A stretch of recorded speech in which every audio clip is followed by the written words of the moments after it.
جلال الدین اکبر کو کون نہیں جانتا؟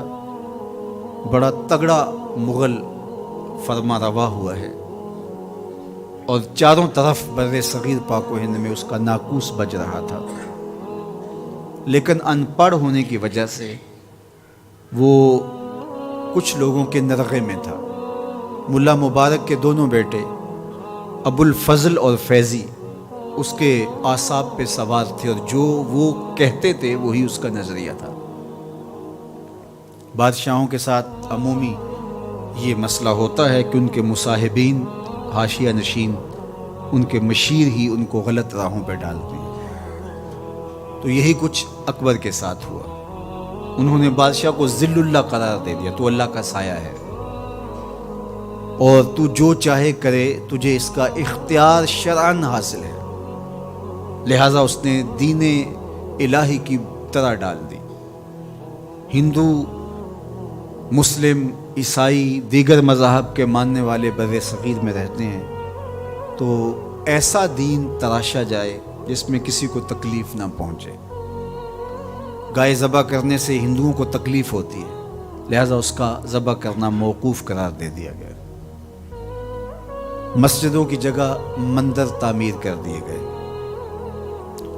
السلام علیکم یہ شعار المسلمین ہے، تو ایک متحدہ قومیت وجود میں آئی ہے، تو ہم اس کی جگہ کوئی نئی اصطلاح لائیں۔ تو اگر کوئی کسی کو ملتا تو اللہ اکبر کہتا، اور وہ آگے سے جل جلالہ کہتا۔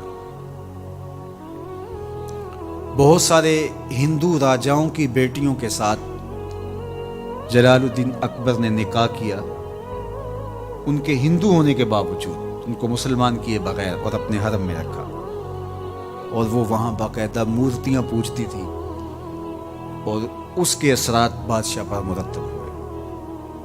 اسی طرح اور بہت ساری چیزیں جو مروج ہوئی۔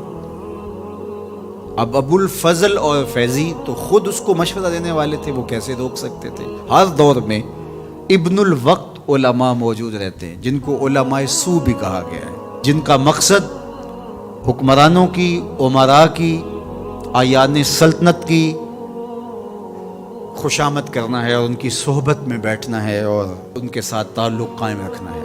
تو ابو الفضل اور فیضی بھی اسی قبیل کے تھے، وہ پڑھے لکھے کام نہیں تھے۔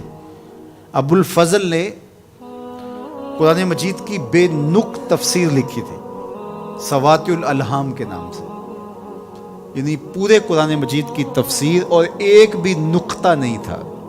اتنا پڑھا لکھا، اتنا زیرک اور اتنا ذہین شخص، لیکن بادشاہ کے چرنوں میں بیٹھنا اور بادشاہ کو جو ہے وہ شیشے میں اتار کر کے اس کی خواہشات کے مطابق فتویٰ دینا، یہ اس کی زندگی کا مشغلہ تھا، اور یہ وہ کرتا تھا۔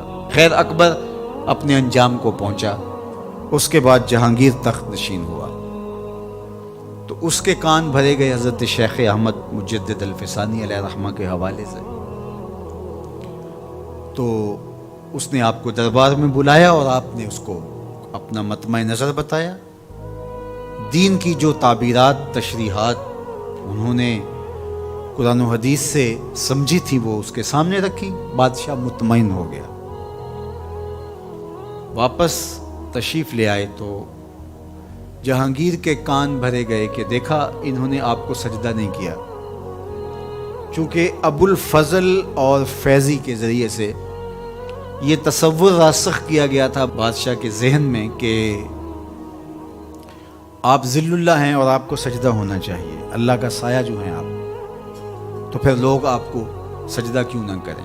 تو باقاعدہ بادشاہ کے لیے انحناء، رکوع یا سجدہ تک ہوتا تھا، جبکہ شریعت اسلامیہ میں اس کی اجازت نہیں ہے۔ اس پاداش کے اندر کہ آپ نے نہیں کیا سجدہ بادشاہ کو، گوالیار کے جیل میں 2 سال کچھ عرصہ کاٹنے پڑے، کاٹے۔